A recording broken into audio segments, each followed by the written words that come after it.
quiet. A little low? Okay, well, I will project more during class. So really the most important thing I have on this Friday is how to ruin a song. Anybody Peloton? Yeah. A few? Anybody at Just Sims Boot Camp? None? Well, that is where this comes from. That's where I found it. But, you know that dopamine chemical, what does it do? Makes you feel good. Makes you feel good. This is Friday Yay by Dopamine Re-Edit. It's Friday then, it's Saturday, Sunday. Barbecue song.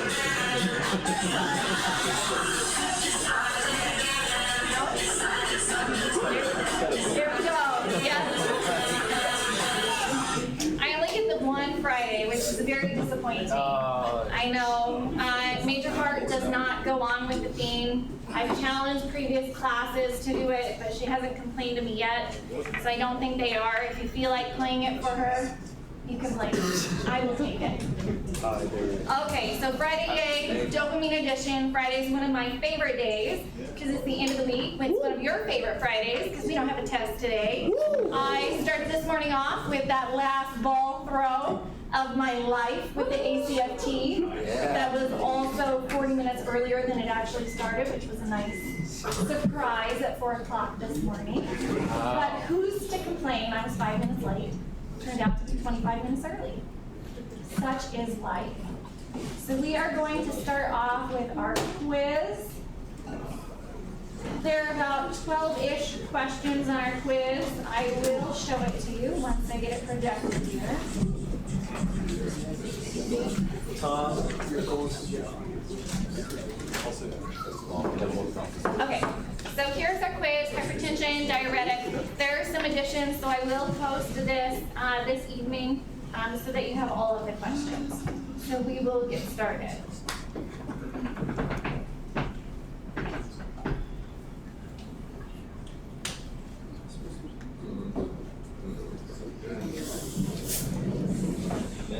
What do you think this one is? Where are your letters? what was the question, ma'am? Yeah, A. Okay. No, it's B. Okay, so the ones that have their answers up are correct. So it is B. It is the angiotensin converting. Whoa. Yes, it is. Why is that? Prill. So it doesn't end in prill. It's Friday morning early. It was 4 o'clock this morning. So, but it has prill in it, right? And now it's prillat, so it's going to be your ACE inhibitor. If we were to be the other type, E, aldosterone receptor antagonist, what would we be? What is our ending? Sartan. Okay. What's blocked the inward movement of calcium ions? What would we think of? Channel blockers. The calcium channel blockers. So I really wouldn't use that as the answer choices for your calcium channel blocker. What would I use? Non-dihydropyridine and dihydropyridine calcium channel blocker. Non-selective beta blocker. What are some examples of those? Propranolol. Propranolol, Nadolol, Timolol. Okay, so then we have our ACE inhibitors. So you said the prill inhibit sodium reabsorption in the distal convoluted tubule. What works in the distal convoluted tubule? Thiazides. Thiazides. What are your thiazides? Hydrochlorothiazide and chlorothiazide. Yep, hydrochlorothiazide, chlorothalidone. And is that metaxalone? And metatolazone. Okay. Whoa. Whoa. This one's C. It's a good Friday. C. I think it's C. Fine. It is C. We're going to learn a lot more about Uridolol. What, since I gave this one away, give me the beta 1 selective. BAMI. Yep. So we have, what is our B? Bisoprolol. Bisoprolol. A. Atenolol. Metoprolol. Metoprolol. And E. What is the mechanism of action of methyl-dopa?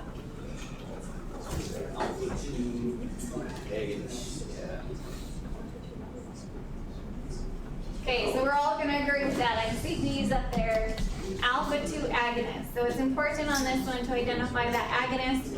It is correct as an agonist because it's centrally acting, so it's providing that negative feedback inhibition. Mechanism of action of furosemide. I think we're gonna be close to 100%. Go ahead and hold up your letters.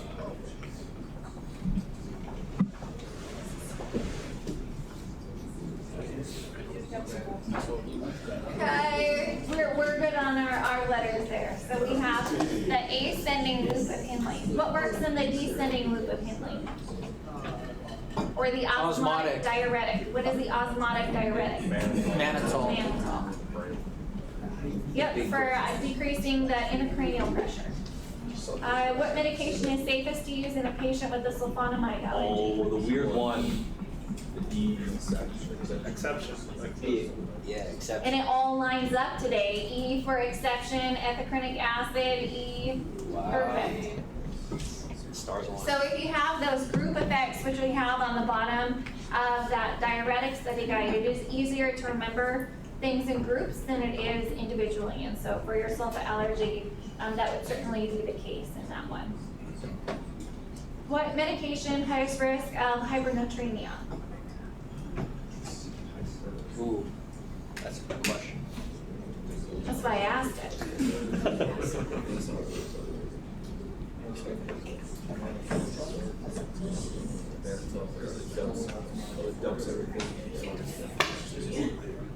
So hypernatremia, we're having an increase in sodium. So I see correct answers out there. What's our correct answer? A, mannitol. Why does mannitol cause a increase in the sodium? Secondary hypernatremia. Okay, you're losing the water but no other electrolytes, so you're concentrating that sodium. So that's the reason for that hypernatremia. With torsemide, chlorthalidone, triamterene, and acetazolamide, we don't have that concern. With torsemide and chlorthalidone, you actually are definitely losing sodium, and so your risk would actually be more of a hyponatremia. Triamterene and acetazolamide, they aren't going to be as strong on that particular category. So mannitol is the correct answer.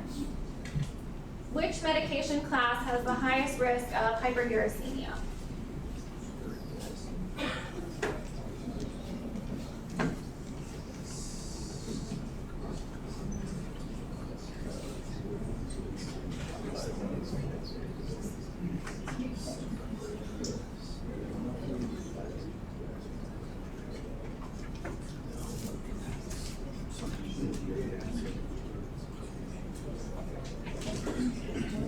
Okay, so I see some correct answers out there.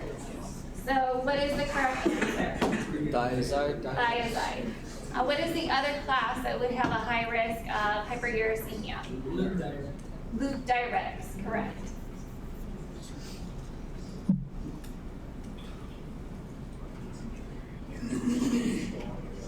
Oh,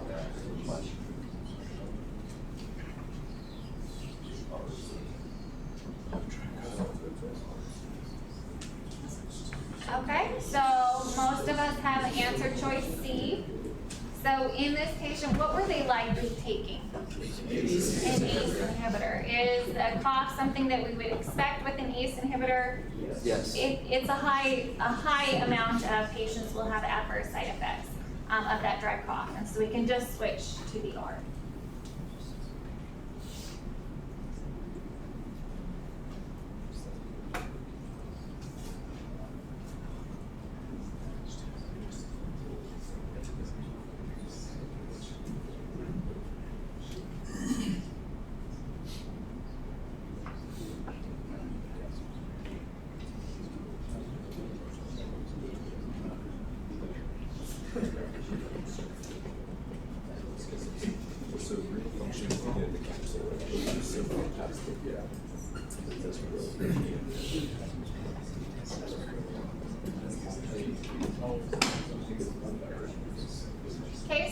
think for this one? Loop diuretics. It is the loop diuretic. So this wouldn't be a question that I would put in your exam because we didn't really go through each of these different categories, but thiazide diuretics, when did we talk about the cutoff for thiazide diuretics? 30, unless it was metolazone, which we could go down to somewhere 10 to 20 with that thiazide diuretic. Osmotic diuretics, we did not really mention the renal function, but we do have to have good renal function because you're delivering so much water to the kidneys with that, that if you don't have adequate renal function, then you're gonna end up with all that increased intravascular pressure and pulmonary edema because we can't clear those effectively. We didn't really get into that though, but that's why those osmotic diuretics needed. Potassium sparing diuretics, we did talk about the cutoffs for those very similar to your thiazide diuretics. With your loop diuretics, when did we mention that you couldn't use a loop diuretic?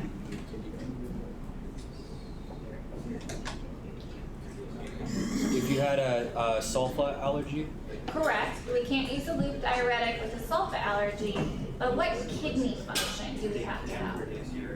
We just have to be making urine. As long as we're making urine, we are okay. So we're okay to very low values. The only time that it's a contraindication is when we're actually anuuric. We aren't producing any urine, and that's when we won't be able to use those diuretics. In hypertensive emergency, which drug is preferred in your acute coronary syndrome?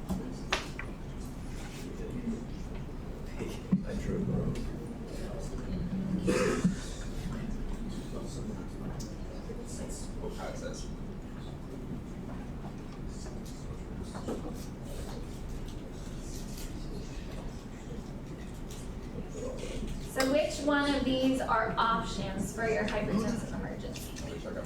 We had nitroglycerin, we had hydralazine, enalaprilat was on our list. It's not the best option, but it was on our list. And we had nicardipine on the list.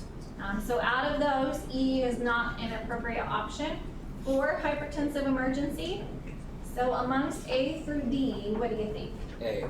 A. So we didn't get into it too much with your hypertensive emergency, but we will talk about it to a great degree as we go through our heart failure lecture.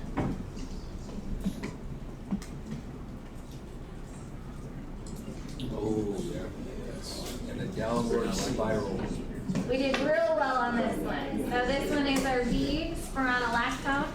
If we have the gynecomastia occur, what is our option? Iperinom. Yep, we can change to eplerenone, the other aldosterone antagonist. What is our triamterene? What class is that? Sodium channel blocker. It's your sodium channel blocker. So it's still potassium sparing, but it's going to be your sodium channel blocker.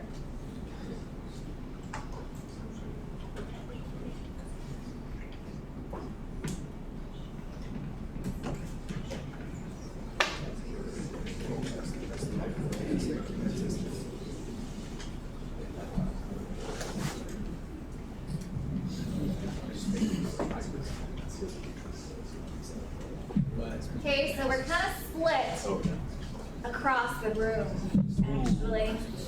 So with our hydrochlorothiazide, it inhibits that insulin, and so as a result, we're going to have our hyperglycemia because we aren't able to push those sugars into the muscle and the fat. And so with our hydrochlorothiazide, it's going to be hyperglycemia and not hypoglycemia. That is it for the quiz. So we will get on to our heart failure, something that I was feeling during that sprint drug carry. Why didn't they get rid of that one instead of the ball toss? I would do 5 ball tosses for no sprint drug carry. Or the 2 mile, we talked about this morning, but we don't have the say, so we'll just continue with that sprint drag carry. Okay, let's see. I want to do the study guide first. That's okay.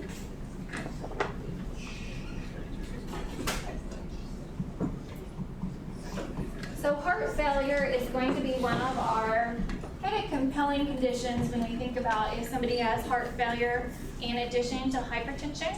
Because if that's the case, then we're going to do the heart failure backbone. So the heart failure has a guideline-directed medical therapy that patients need to go through. There's different kinds of heart failure. The one that we're going to be discussing is going to be heart failure with a reduced ejection fraction.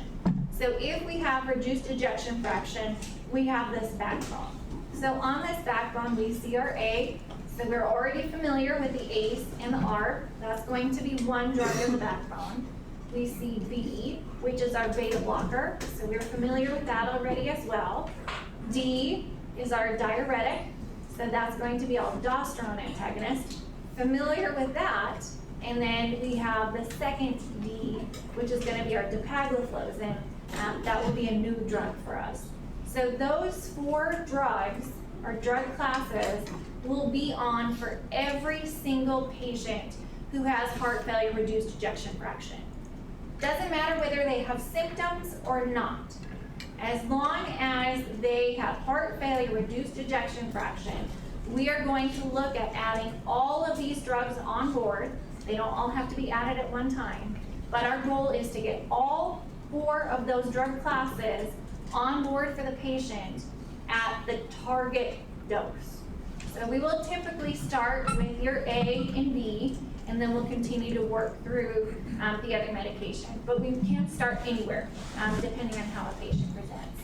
So that's really the biggest thing about heart failure. We are only having a couple new drugs, but within this backbone, it's really only 1 new drug class, which is amazing, right? How many pharmacy lectures do you have that's only 1 new drug class? Just this one, just this one.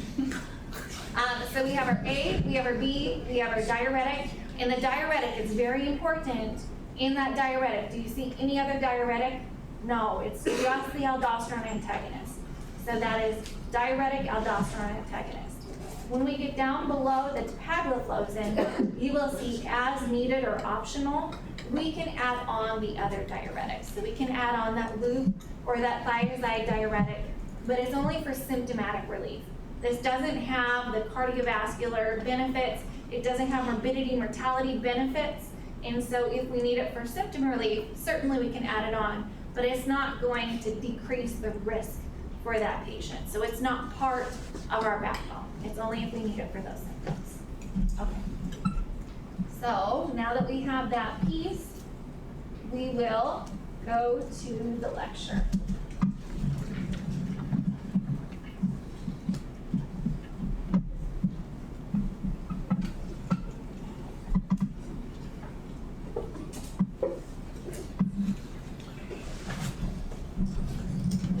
Okay, so here is our heart failure. We do have a little bit of background.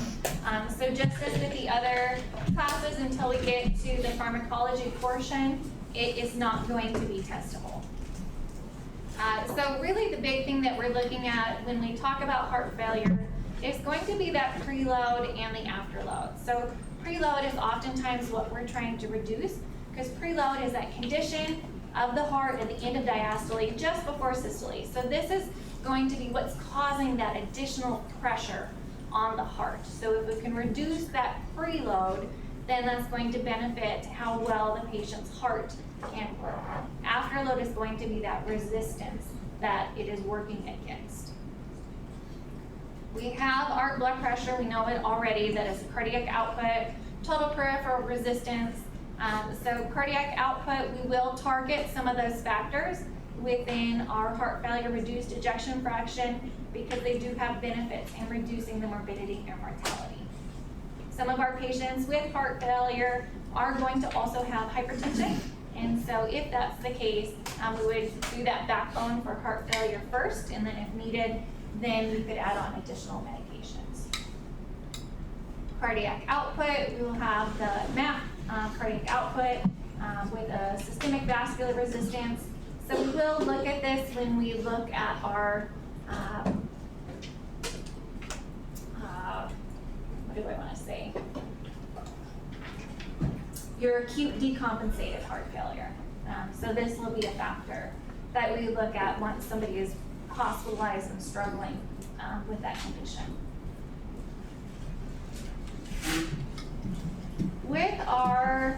heart, heart failure is any time that the blood is not meeting the metabolic needs of the body.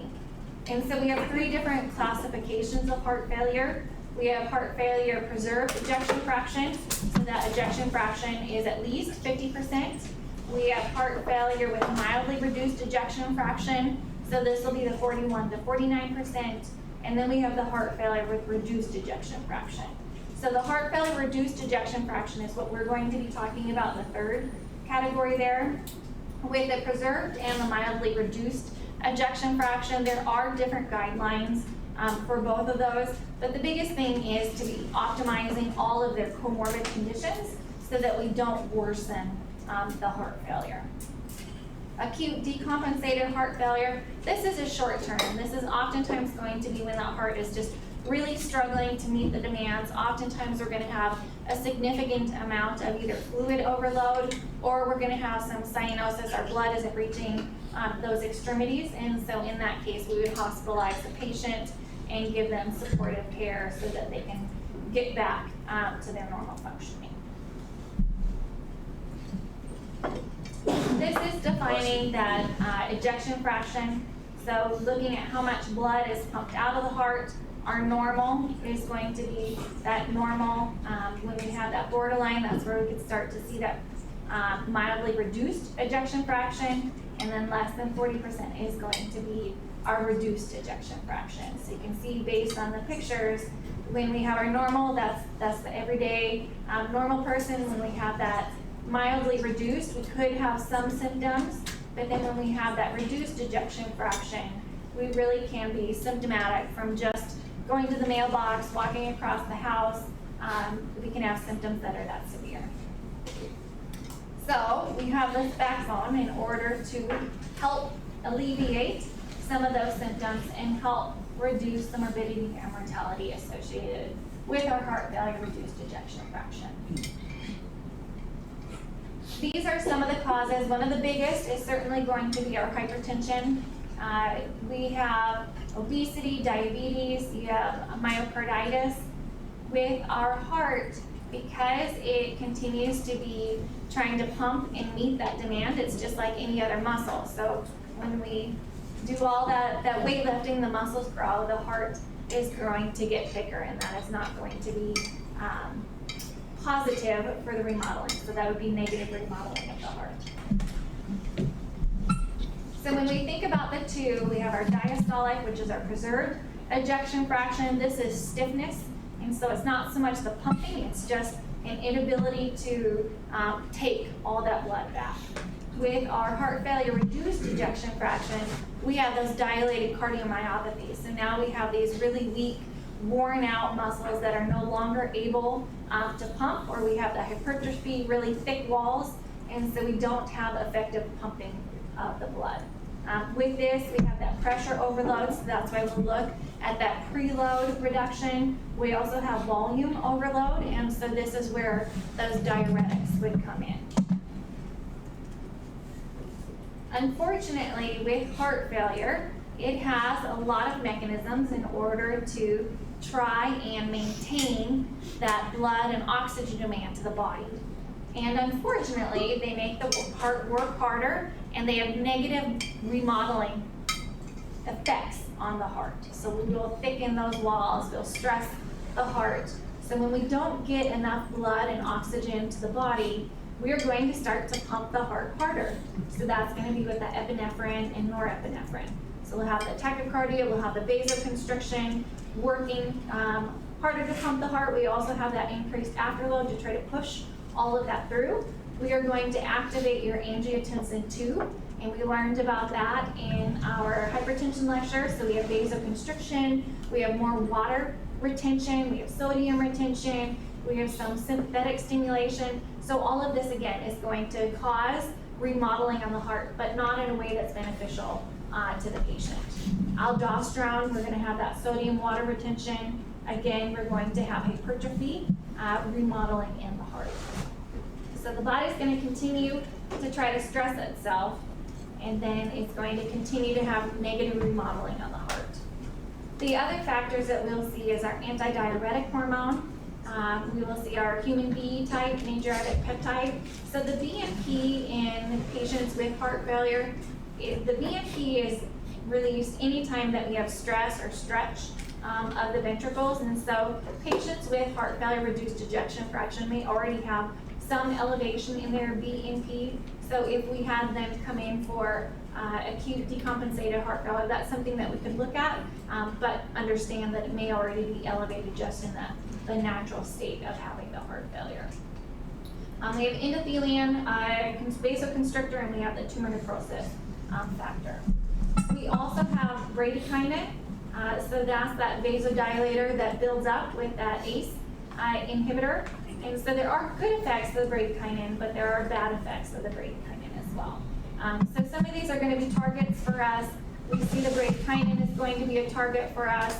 If we can reduce the stress, we'll be able to reduce all of these other neurohormones that are causing either stress on the heart or the remodeling of the heart. So long term, those compensatory mechanisms in the last two slides are ultimately going to have a negative impact on the function of the heart. And so what we look at is this Frank-Starling mechanism.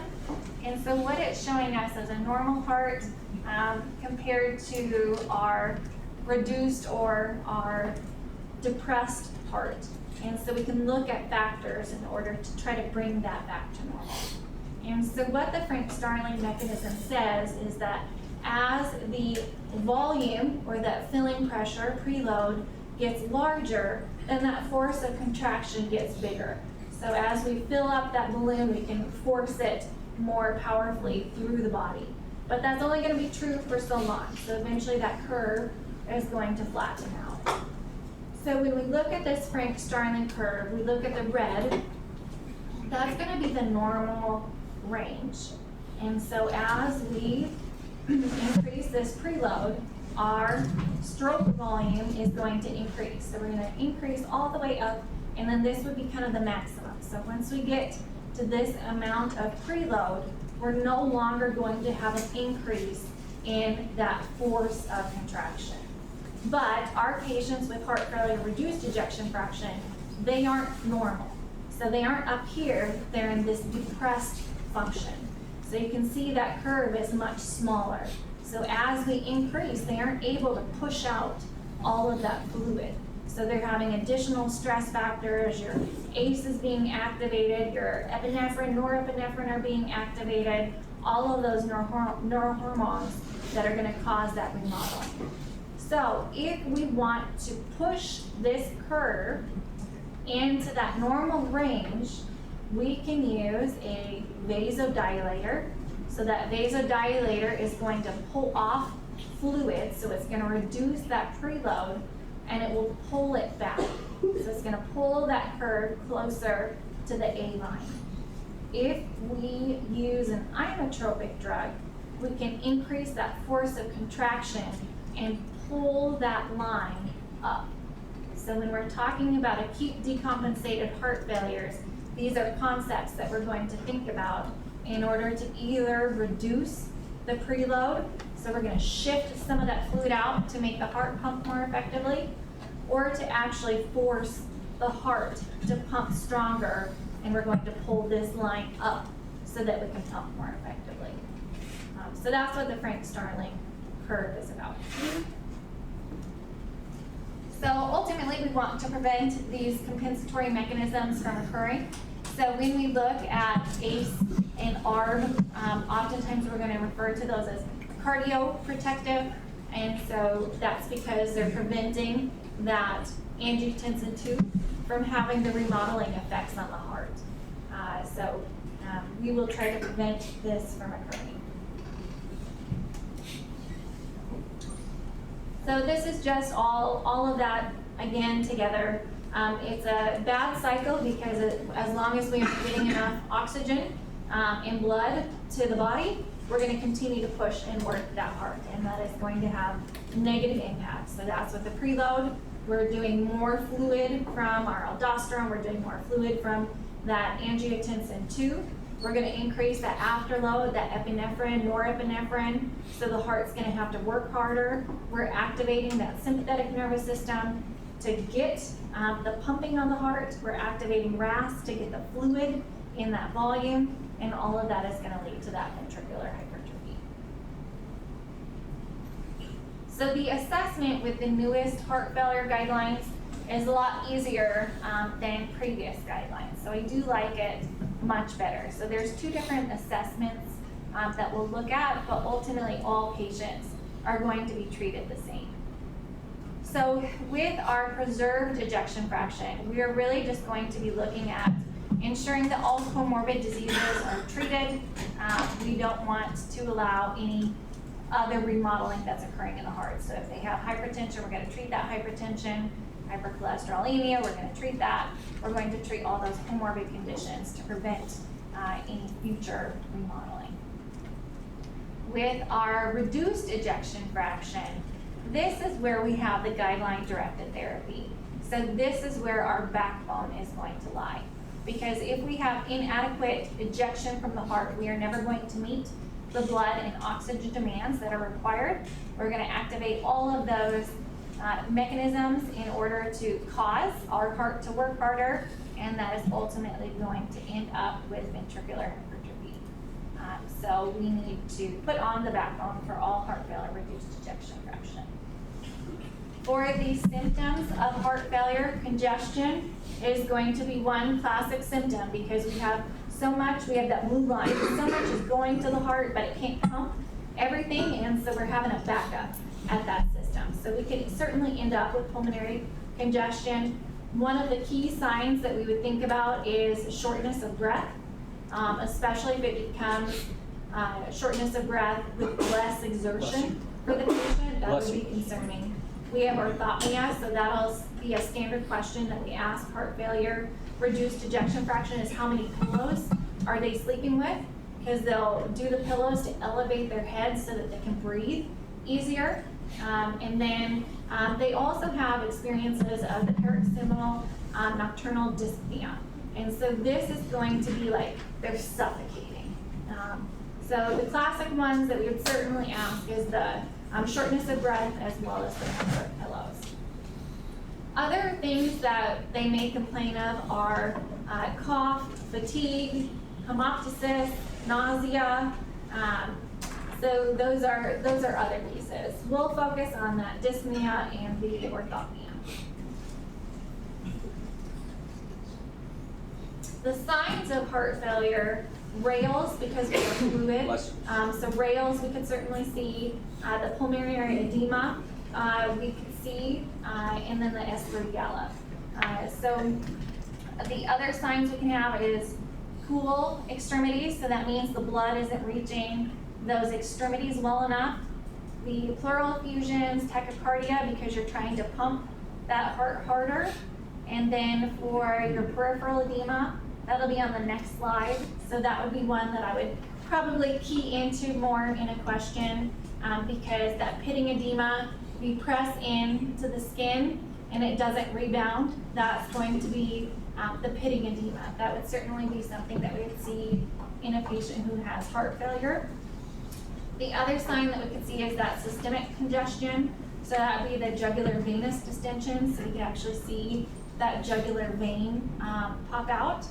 And then you see the BNP there as well.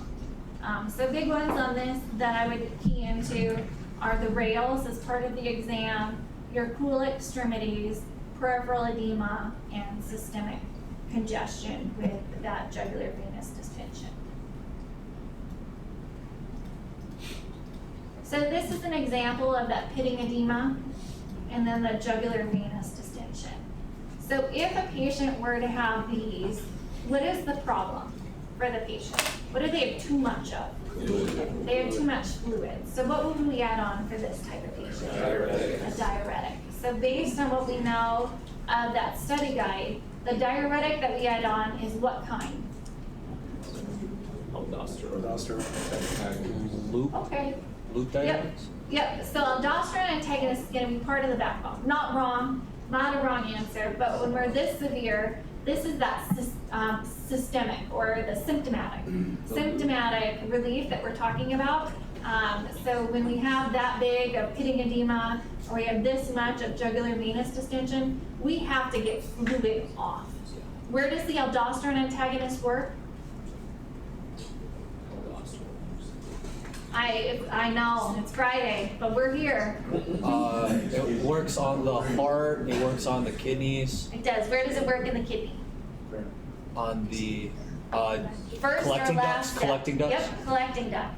So when we work at that collecting duct, we aren't going to have a lot of efficacy in removing fluid. So we want to work further or higher up in that nephron. So we want the loop. So the loop is going to have more sodium reabsorption. So if we block earlier on where that step has more sodium reabsorption, we can get more fluid off. If we have a patient that looks like this, we have to get a lot of fluid off.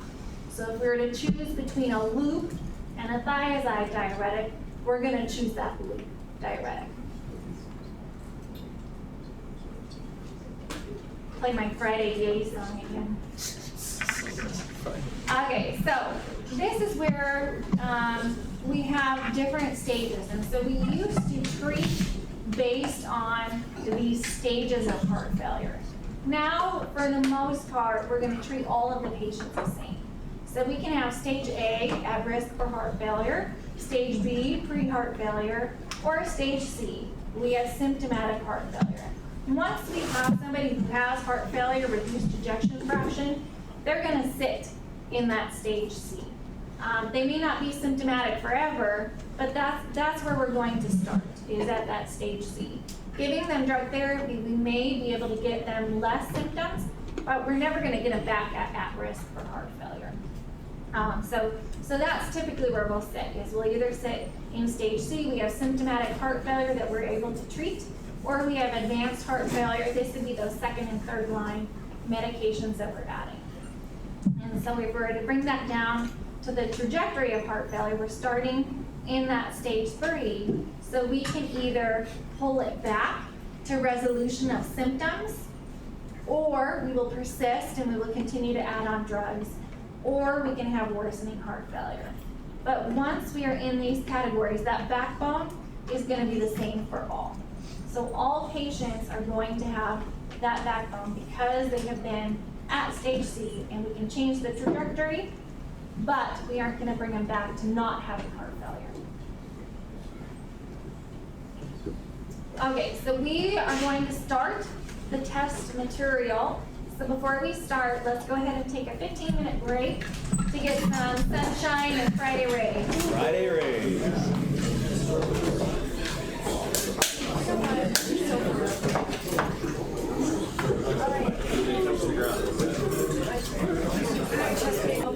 Again, just as a reminder, for every single slide set, the testable material starts at the pharmacology. So all the other stuff is just to kind of organize it so that when we talk about things, we can discuss more about the drug itself. And then one of the other pieces that I've been asked previously is that study sheet or the study guide. It will have all of the content from the exam. You do have to understand the concepts with it, but the study guide that I have will have all the content for the exam as well. So whatever your preference. So we're going to get into the testable material for heart failure. So when we talk about heart failure, we aren't really talking about at risk, and we aren't really talking about pre-heart failure. You will see that as we talk about those particular areas, we do have things that we want to do. So we do want to optimize their comorbid conditions. We want to optimize their hypertension. We want to look at adding potentially some of our drugs. But where we're really going to start is that stage C. So stage C is the backbone. It is much easier. So when we look at stage C, all of these medications are ACE, ARB, ARNI, that'll be a little bit of a new one. Beta blocker, mineralocorticoid receptor antagonist, this is your aldosterone antagonist, and your SGLT2 inhibitor. All 4 of these should be on board for a heart failure patient. When they initially start treatment, we don't need to start all 4. We might start the ACE and a beta blocker. But then once we get these are higher or to target therapy, then we're gonna look at adding that mineral corticoid receptor antagonist, our aldosterone antagonist, and our SGL2. So we want to have all 4 of these drugs on board for a patient who has heart failure reduced ejection fraction. Once we add on the ACE and the beta blocker, perhaps they're not having symptoms any longer. That doesn't mean that we stop. We keep titrating these up to their target goal, and we keep adding these on. The reason that we have that entire backbone on is because all of those drugs reduce the morbidity and mortality. So it doesn't matter whether they're feeling better, we will put all drugs on board until we have side effects that we can't titrate it up anymore, and that's it. Or unless they're contraindicated. That would be the only times that we don't put that all on board, because they all have positive benefits in heart failure. When you look at the diuretics down here, the diuretics that are being referred to is your loop diuretic and your thiazide diuretic. These are as needed. They do not have the morbidity and mortality benefit. These provide symptomatic relief, so they do make the patients feel better, but they don't have to be on board all the time. We just need to do it as needed or for that symptom relief. So once we have these on board, that could be where it stops for patients. However, if a patient continues to be persistent and they are African American, we have one other drug that we will consider adding, and that is the hydralazine nitrate combination. So that will be the last drug that we talk about when we talk about heart failure. The rest of these items are beyond my pharmacy capabilities. So we aren't going to talk about those items. We will just talk about the backbone, the diuretics as needed, and we'll talk about this hydralazine nitrate combination.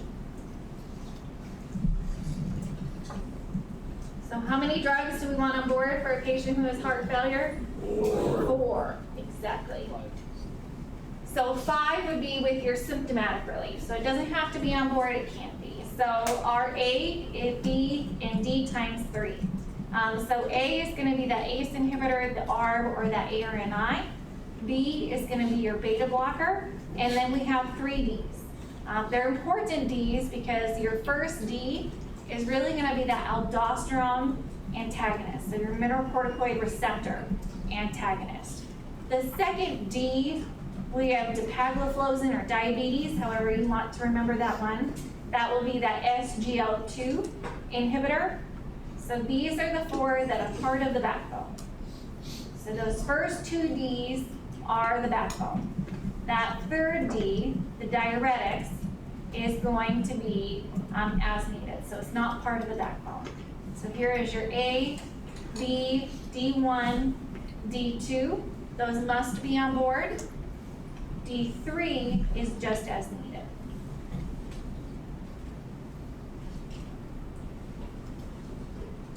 So we have a little review. So tell me about ACE inhibitor. What is our mechanism of action?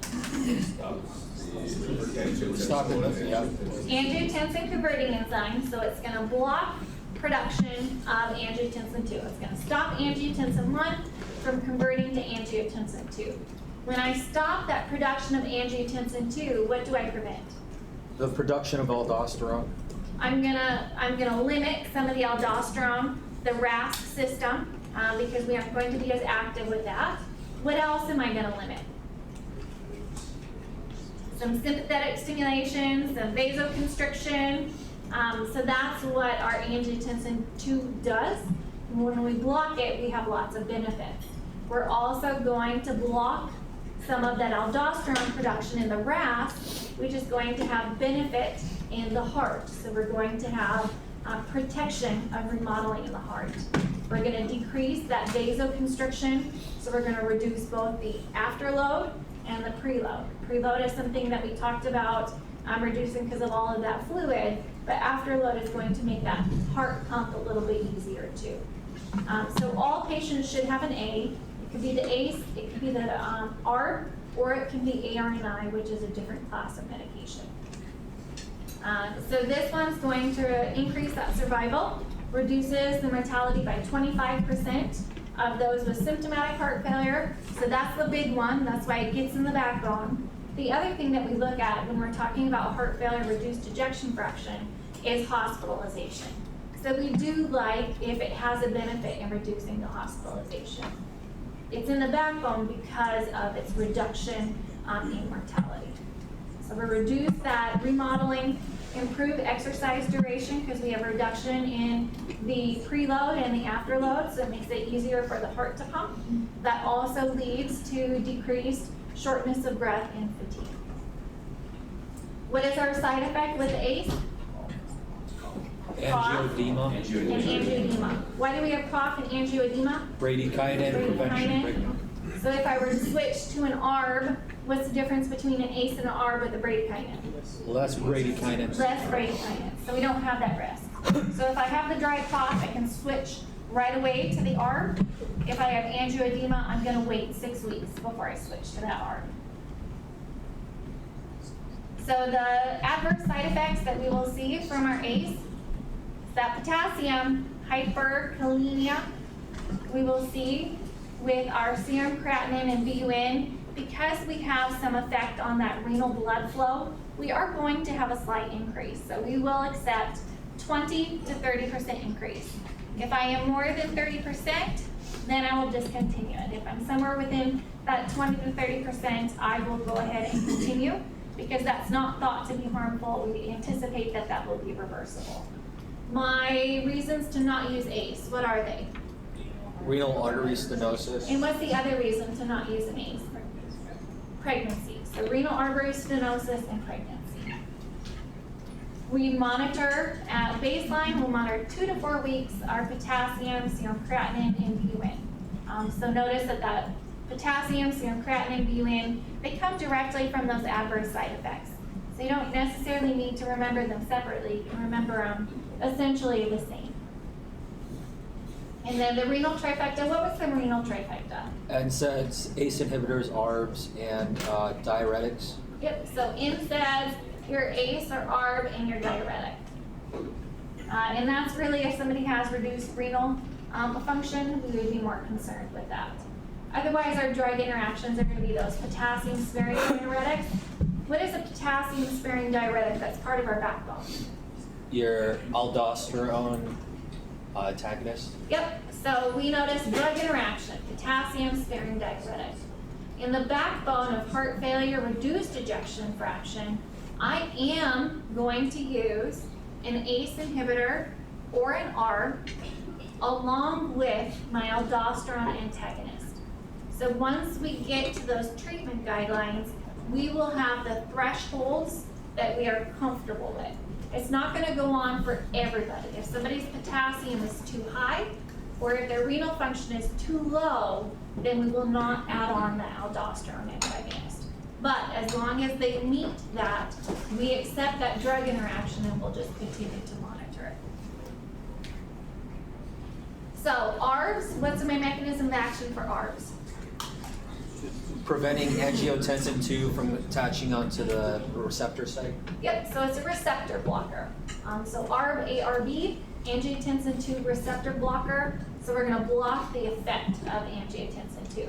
So we're still gonna have all of those benefits that we talked about with the ACE, reducing that vasoconstriction, reducing the preload, the afterload, blocking that aldosterone secretion.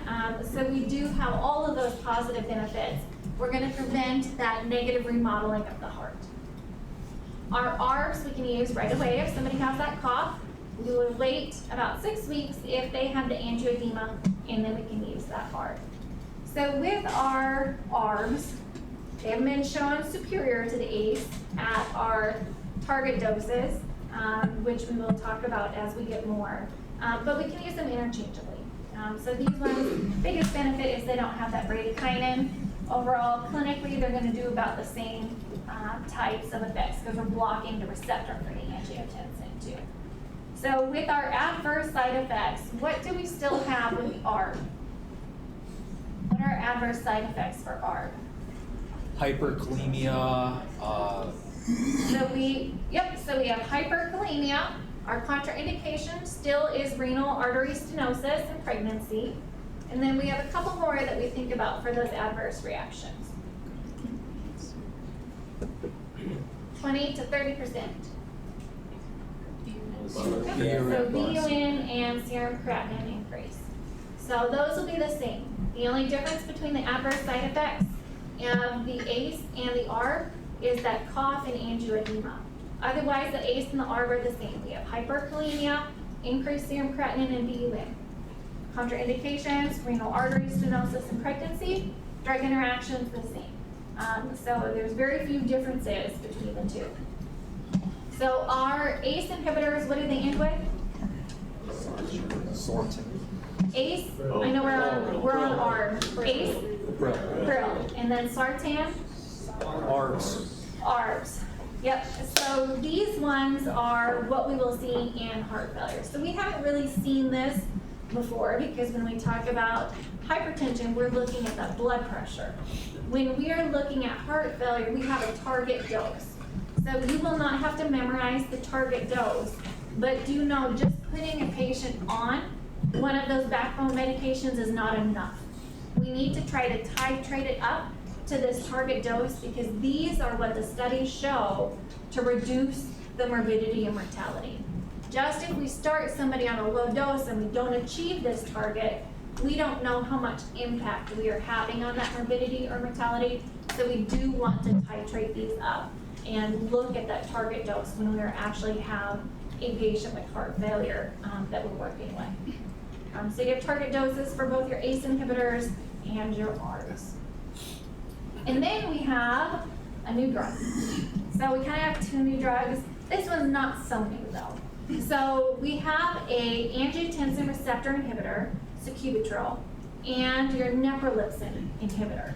So our sacubitril is the neprilypsin inhibitor, our valsartan is the ARB.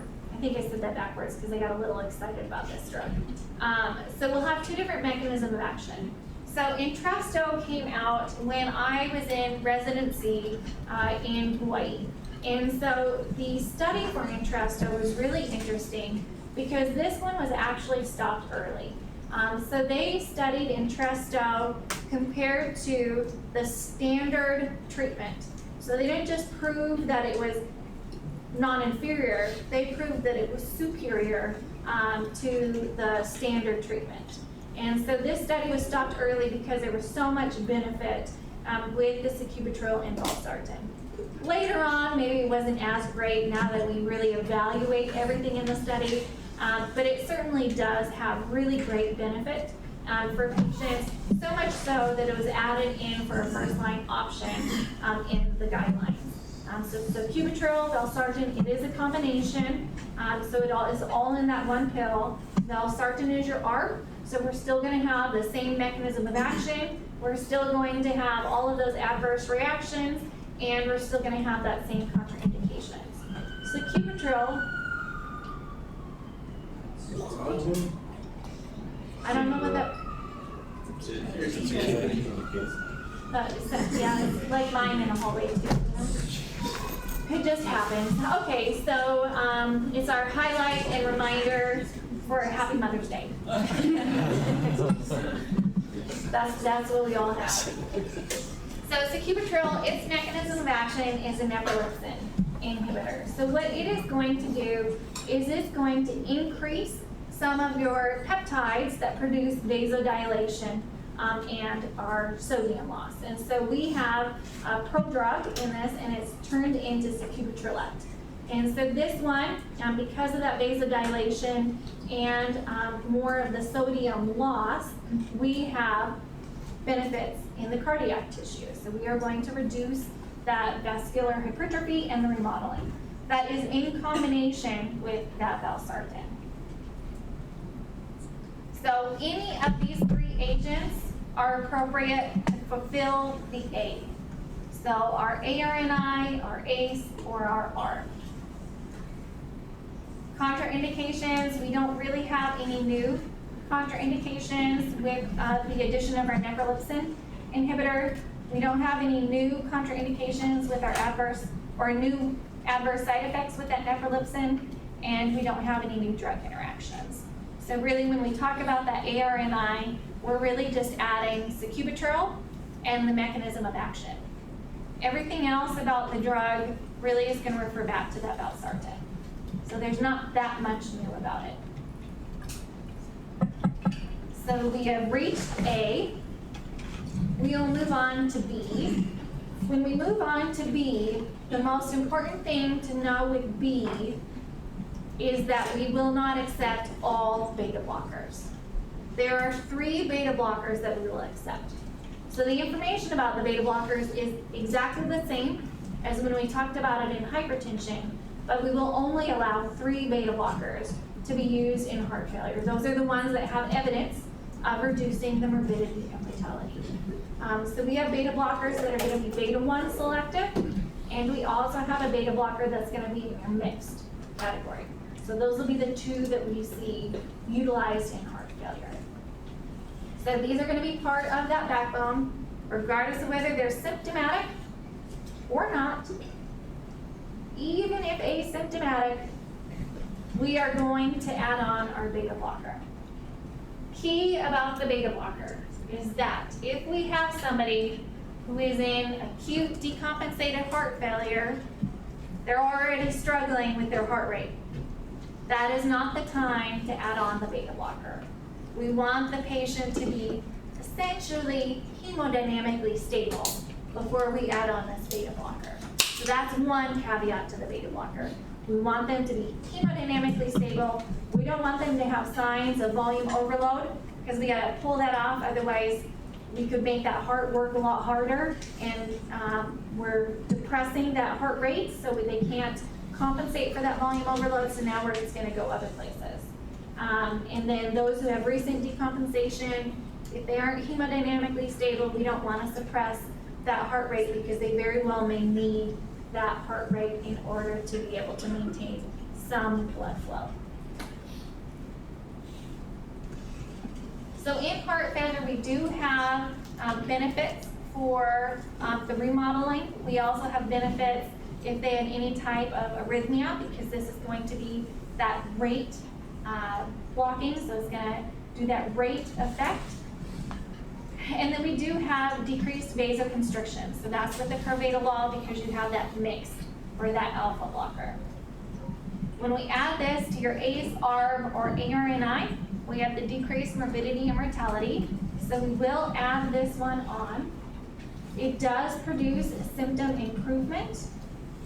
With our other considerations with our beta blocker, because this one is impacting the heart rate, sometimes one of the side effects that we'll get to is fatigue, and so it does produce greater symptom improvement, but we have to be careful with the titration. We want to be slow, and we do not want to be aggressive with the titration of beta blocker so that we can have that symptom improvement. Typically, these 2 are going to be added on first, our ACE inhibitor and our beta blocker. We can consider the other ones based on the patient presentation, but typically these 2 would be the first. With that beta blocker, we do need to be slow. We do not want to be aggressive, because that can actually cause fatigue and adverse side effects, and the patient would not want to continue on that. So if we need to do every 2 weeks, that's as fast as we would do, but we could even do every month for that titration. And we will continue until either the heart rate goes too low or a patient says, hey, I need no more, because we want to reach that target dose with these ones as well. So with our diabetes mellitus, why do we have a risk, or why do I have a caution here? Yep, you just have to read the slide. It's real tough on this Friday. Masking those symptoms of hypoglycemia. And so ultimately, I've said it before, but I'll say it again. The reason that that's a concern for us is because somebody who has hypoglycemia may present at a more severe stage than the lesser stage, because they don't get those same symptoms of hypoglycemia. Asthma, which one would be the worst of the 3 for asthma? The soprolol, metoprolol, or carvedilol? carvedilol, because that one's non-selective. Our bisoprolol and our metoprolol would be the better choices in asthma. There is some lipid abnormalities. They aren't too extensive, so we don't need to commit that one to the memory bank. Drug withdrawal, we just want to titrate these off. So we don't want to abruptly stop these medications. We do want to titrate them off. They are having an effect on the heart, so we do have some receptor downgrades that can occur. And so then if we stop this, then it can have more negative effects. Adverse side effects, hypertension, that's going to be the case with all of your antihypertensive medications. Dizziness certainly could be the case, but the big one out of this list on the very top bullet is the bradycardia. So we do want to measure the heart rate, monitoring for somebody who's on these beta blockers. Fatigue or weakness, oftentimes this is going to be the case if we're titrating too quickly. So if we start at too high of a dose or we're too aggressive with that titration, then we can have fatigue, because this is having an effect on that heart rate. You can kind of feel when your heart rate is down. This is one that we talked about with the sexual dysfunction. In this case, as long as they're healthy and you feel that is appropriate, you could add on the drugs in order to help with that, the Viagra or any of those, unless we've added on that hydralazine nitrate combination. That would be the time that we could add that on. So our beta blocking choices. So we do only have the 3. So we have carvedilol. Carvedilol is what type of beta blocker? Mixed alpha. Mixed. So you'll notice on metoprolol, I don't include 2 formulations. There's a tartrate and a succinate. So metoprolol is only the succinate that is approved. We will have the brand name for you available, but it's just the XL. So Toprol XL or metoprolol succinate is the only one that we can include. If I have on the answer choices, and I will, metoprolol tartrate or low pressor, that is incorrect. That cannot be used for heart failure. It is one of your beta blockers, but it is not a heart failure beta blocker. So it's only carvedilol, metoprolol succinate, and bisoprolol. You'll notice just as with the ACE and the ARB, we have a target dose. We have a target dose with our beta blockers too. So we do want to be able to titrate up to these doses in order to have that improvement in morbidity and mortality. So next, we'll move into our diuretics. This first category is going to be which D? Our loops and thiazides. D3. It's going to be D3. So this one is the as needed. This does not need to be in the backbone. This one is just that symptomatic relief. So we'll see our loop diuretics and our thiazide diuretics.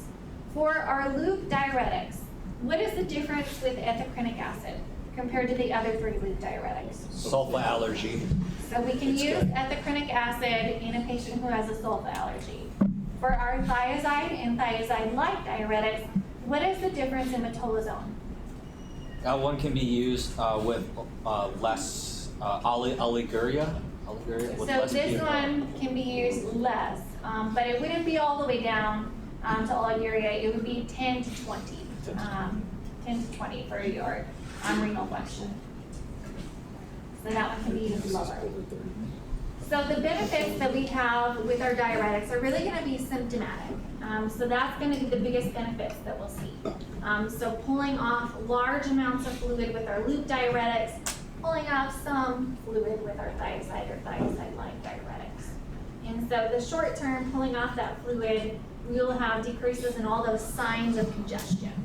So jugular venous distension, pulmonary congestion, peripheral edema, if you had pitting, that is pitting edema. So all of those signs of congestion we will benefit.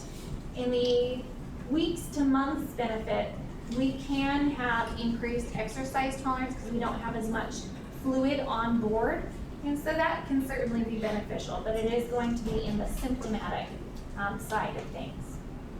So ultimately, we just want to reduce that excess fluid. We don't want to have as much congestion. Yes? I did read forward, and you probably will get this, but is there a targeted like urine outflow that we're getting with these patients? With these patients, there isn't a target urinary outflow. Typically, what we will target with these particular set of patients is more along weight.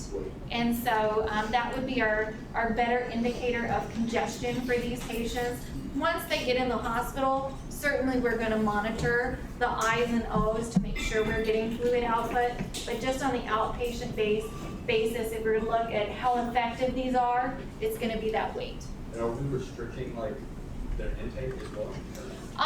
On the outpatient basis, what we would restrict is more of the sodium intake than the actual water intake. We restrict sodium and not so much the water. Okay. So these ones, just an adjunct, these are not part of the backbone, they are the D3. So if somebody does have excess fluid, then we will put these on, but they don't have to be on. There isn't any mortality benefit, with the exception of mineral receptor agonist, mineral corticoid receptor agonist, which is what D? D1. Yep. So D1 will always be on board. That is your aldosterone antagonist. D3 only if we need it. So our loop diuretics, these ones are the strong ones. This is part of our quiz question. When do they work? They work all the way to anuria. So if we have somebody who has poor renal function, we can still utilize our loop diuretics. Thiazide-like diuretics, these are at the end. They're at that the proximal convoluted tubule. And so these ones, they'll pull off some, but they aren't going to be as aggressive on that fluid reduction. Our loop diuretics, that ceiling effect. Does anybody remember what that ceiling effect means? Double the dose. Yep, so we're going to double the dose until we don't have an improvement anymore. So we can keep doubling the dose until we aren't getting an improvement in that urinary output. Thiazide-like diuretics, that metolazone, that one we can add on to the loop diuretics if we aren't getting enough fluid offload. And so it would be that sequential steps, kind of like Synergy. It's not going to be exactly, but kind of like Synergy with sequential steps in that nephron pathway. The diuretic dosing, we don't need to pay attention to that. That's where the question is, that's where that weight reduction in the output is going to sit. It won't be an exam question, so it's not going to get you any bonus points. The resistance, so diuretic resistance, that's that ceiling effect. So we're going to continue to double the dose. We can continue to, we can add on the metolazone. We can go PO to IV. We can go intermittent IV to continuous IV. So we don't need to know all of that. There's just too much. But know that we can do a lot with diuretics, especially those loop diuretics on the inpatient side. So if somebody's not getting fluid off, look at to what other types or what other strategies you have with diuretics. That's going PO to IV, intermittent to continuous, increasing doses. All of those are going to be options to you. So a variety of options. Okay, our aldosterone antagonist. What D is this again? D1. So this is part of the backbone. So our aldosterone is going to contribute to that hypertrophy and myocardial fibrosis. So our aldosterone antagonist is going to inhibit that cardiac remodeling. So we're going to have benefit with this medication. So far we have our ACE, we have our beta blocker, and now we have our D1, our aldosterone antagonist, as part of the backbone. We did discuss our D3, which was the other diuretics. Those would be as needed for that symptomatic relief. So our aldosterone antagonist, we have our eplerenone and our spironolactone. What is the biggest difference between the two? Adverse effects. The adverse effects, and specifically what? Painful gynecomastia. Okay, so yep, gynecomastia, and which one does that occur with? Spironolactone. Spironolactone. So if we have that occur, then what do? We can switch to the other other drug, Yep. Eplerenone. We can switch to the eplerenone. So where does the potassium-sparing diuretics work? Collecting ducts. The collecting ducts. So these are going to prevent that sodium from being reabsorbed. So they're going to prevent the turning on of the ENaC channel, and they're going to prevent the turning on of that sodium-potassium ATPase. So they're going to prevent the sodium being reabsorbed, and so they are going to have some water loss with that. But for the aldosterone antagonist, it's more important that actual mechanism of action, because that is going to contribute to reducing any of the remodeling of the heart. So it's going to block those fibrotic actions in the myocardium. So we will have, with our potassium sparing, with our aldosterone antagonist only, we will have benefits in the mortality of our heart failure patients. So this will be part of the backbone as well. We'll also have reductions in the hospitalization and improved symptoms. So this part here is really a really key part to understand. So ACE inhibitors are going to increase potassium, and aldosterone antagonists increase potassium. So when is it safe to combine these? It is safe when the GFR, and I'm going to interchange it with creatinine clearance, but when that renal function is greater than 30 mils per minute, so we have to have adequate renal function, not great, just adequate, and the serum potassium is less than 5. If we have a GFR less than 30, or we have a serum potassium greater than 5, this is contraindicated. We would not use it. So that serum creatinine or GFR, if that was less than 30, we likely would never be able to use it. If that potassium was greater than 5, we could recheck and see if that patient's potassium level comes down, and if that's the case, then we could certainly look at adding on that aldosterone antagonist, as long as their kidney function is also greater than 30 mils per minute. So that is how we know when to utilize these together. Because there does have to be benefit in order to utilize them together, and in this case, there is. We have a reduction in mortality. So if it's safe, we will put it on. If it's not safe, we will skip it.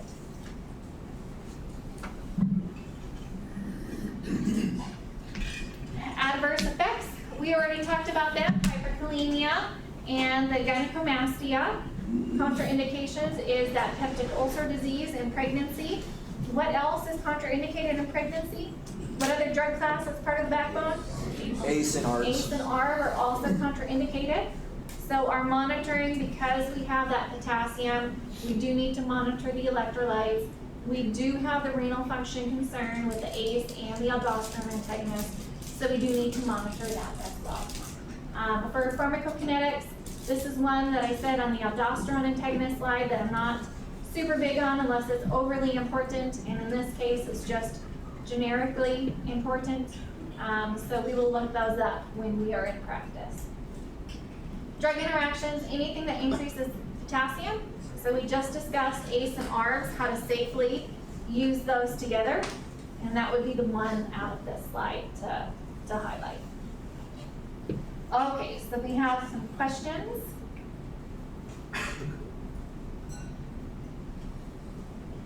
So for the one on the left, what do we have? What's our answer?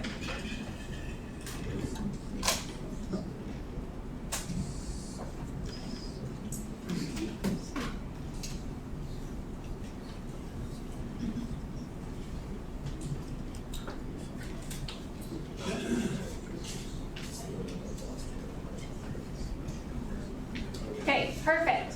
So what is our answer? C, spironolactone. So when can we use lisinopril and spironolactone safely together? Creatinine clearance. Creatinine clearance, what value? Greater than 30. Greater than 30. Serum potassium less than 5. And they also must have potassium less than 5. Which patient would I use lisinopril and spironolactone in? Heart failure only. So they'd have that heart failure, reduced ejection fraction.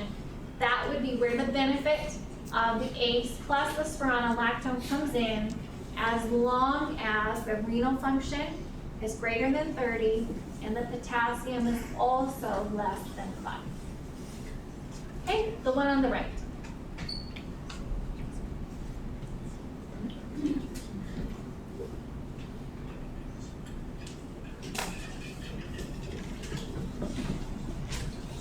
Okay, what do we have? Lisinopril. When am I going to use losartan and lisinopril together? Never, ever, ever, ever. Never, ever together. Okay? So, we have that one as well. So our last area that we'll talk about today is our new drug. So this is the dapagliflozin. We also have empagliflozin in this group. So these drugs are really interesting. They are the selective sodium-dependent glucose cotransporter 2 inhibitor, much better known as the SGL2 inhibitor. So their mechanism of action is essentially exactly what that class description says. They are going to inhibit the sodium glucose cotransporter to prevent reabsorption of glucose. So they are going to excrete a lot of glucose in the urine. So with these ones, normally our sodium glucose cotransporter is going to be reabsorbing all of these. But when we block it, we are going to have glucose in the urine. So normally we have a lot of reabsorption of the glucose, and we aren't going to have any glucose that reaches the urine. But when we block that sodium glucose cotransporter 2, we are going to now block the largest portion of the reabsorption of glucose, and we will end up with glucose in the urine. So this is going to reduce the amount of sugar that we're keeping in our body, but it also has benefit when we look at cardiovascular risk.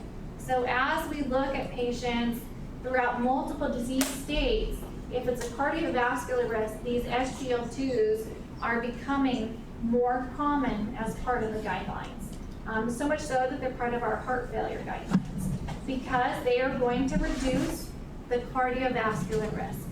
So even though these patients don't have diabetes, and this is a diabetic drug, we are going to add it to the backbone because of the benefits in cardiovascular risk reduction for these patients. So we have dapagliflozin or we have empagliflozin. So we do have some concerns with these drugs. So the first one is dapagliflozin. So dapagliflozin, we want to be cautious because dapagliflozin may have an increased risk of bladder cancer. So we want to use it in caution with somebody who had history of previous bladder cancer or has active bladder cancer. With our dapagliflozin and empagliflozin, this 5 mils per minute of difference doesn't matter at all to me. So all of our cut points right now, for the most part, are 30. We can stick with around 30 for this one. I think that's absolutely safe. So empagliflozin, dapagliflozin, it's going to be an eGFR less than 30 would be the contraindication. Adverse side effects. Gosh, some of these don't sound too bad. Weight loss, that's not too bad. Increased urination. What are we peeing a whole lot of? Sugar. We're going to pee out a lot of sugar. So we are going to have slight reduction in blood pressure, nothing too significant for most patients. And then genital fungal infections and urinary tract infections. So the way that I think about the genital fungal infection and the urinary tract infections, that's not too odd considering normally we don't pee out sugar, right? And now we're peeing out a whole lot of sugar. Well, bacteria and yeast and all that, they like sugar. Tasty. I do too. So they like sugar, so that's not too hard to to imagine. So that's how I usually correlate that adverse side effect, is that this drug is increasing the glucose urination. As a result of that increase in glucose urination, I am now having an increase in genital fungal infections and urinary tract infections. So that is all we have for slides. We're going to look at the study guide one more time, and then we will be done with our Pharmacy Friday exam block.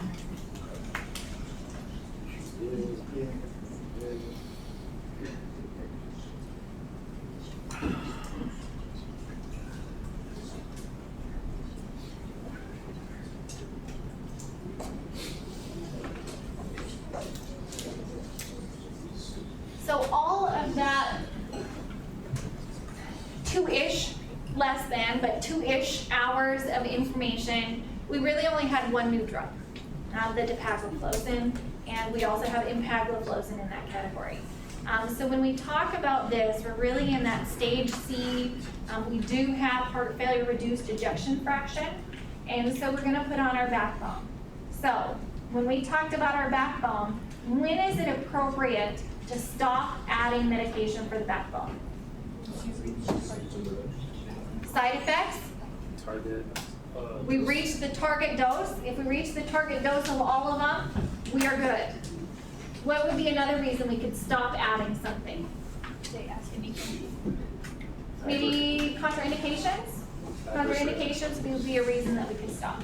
Otherwise, if the patient is not symptomatic, is that a reason to stop adding drugs? No. No, we will continue to the target dose of all medications of the entire backbone, as long as we don't have a side effect that prevents increasing the dose, or we don't have a contraindication. Because all of these provide morbidity and mortality benefit. So even if the patient isn't having symptoms, we are going to continue to add. So we have our A, ACE inhibitor, ARB, ARNI. All that information is exactly the same as when we talked about it in hypertension.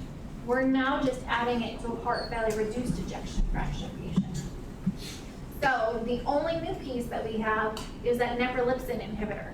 But that's just a mechanism of action. Otherwise, all of the drug information stays the same for your ARBs because it's combined with that valsartan. With your B, we just have the three drugs: bisoprolol, metoprolol succinate, this is the Toprol XL, and the carvedilol. So you have your mechanism of action, really your specificity under there, the beta 1s and the mixed. With your metoprolol, we are not going to include the tartrate, so that is one important distinguisher of drugs. Otherwise, your information is the same. So with the beta blocker, we do have a key here, because we did talk about fatigue really quickly and hypertension, but really where we're concerned about fatigue is in our heart failure reduced ejection fraction.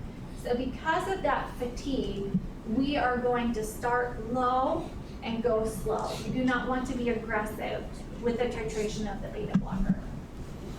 The next one, I want to pause because, so remember when we talked about our hypertension and we talked about compelling conditions. So if I had a patient who had heart failure, reduced ejection fraction, and was simultaneously diagnosed with stage 2 hypertension, what are the two drugs that I'm going to use for my hypertension? ACE, ARB. I'm going to use my A, so I'm going to use my ACE, my ARB, or my ARNI. So that'll be one of my drugs. What'll be my other one? He's got heart failure? They got heart failure, and they, Aldosterone. okay.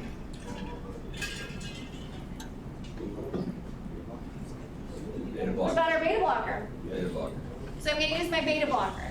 This is when we're talking about a compelling condition, right? So this patient has both heart failure, reduced ejection fraction, and they have hypertension. So I have my three main drugs, but this patient has heart failure. So I have to have an ACE and I have to have a beta blocker.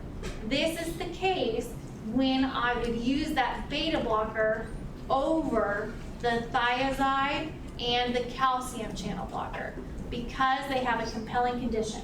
That compelling condition is heart failure reduced ejection fraction, which has a backbone that has the 2 hypertensive medications on it, which are the ACE and your beta blocker. So that fulfills my stage 2 hypertension. If they had stage 1 hypertension, I've already met it. I'm still gonna put on 2 because they have heart failure. So regardless of what that hypertension is, they're gonna be covered because of the heart failure backbone. Yes? So just to clarify, because it's hypertension stage 2 hypertension, we know that we use 2 drugs, but because the conditions, the compelling condition is that we have the reduced ejection fraction heart failure, one of the drugs out of those 2 could be the beta blocker. Correct. Yep. So the heart failure reduced ejection fraction, that is our compelling condition to utilize a beta blocker as our first line hypertensive medication instead of just the other 2 from that backbone. That would be the same concept for stage 1. If they had stage 1 hypertension, we're still going to use 2 drugs because of the heart failure reduced ejection fraction. So that's kind of how we think about it when we combine those 2 subjects. And then the D1, that's your diuretic, that's your aldosterone antagonist only, not all the other diuretics. And so this information is the same, but this clinical consideration may be new. Certainly it's the first time that we've talked about it in depth. So we will add this to the ACE, ARB, or ARNI if both of these are true. The potassium is less than 5 and the creatinine clearance or GFR is greater than 30. Then D2 is your dapagliflozin. This was the new drug, your SGLT2 inhibitor. There wasn't too much about this one. It's your dapagliflozin and pagliflozin. So your mechanism of action is inhibit that SGLT2 transporter. So we will reduce the glucose reabsorption, increase that urinary glucose secretion. Increasing that urinary glucose secretion will lead to those genital infections and the urinary tract infections. The drug is also associated with weight loss. There is a note there on dapagliflozin that is contraindicated with your active bladder cancer. We would have caution if somebody had a history of bladder cancer. Contraindication, that eGFR less than 30. So that is our hypertension as of now, is this front page, and then we will talk about the hydralazine nitrate combination, and then we will talk about acute decompensated heart failure next week. But that is it for today. Cool. Thank you, ma'am.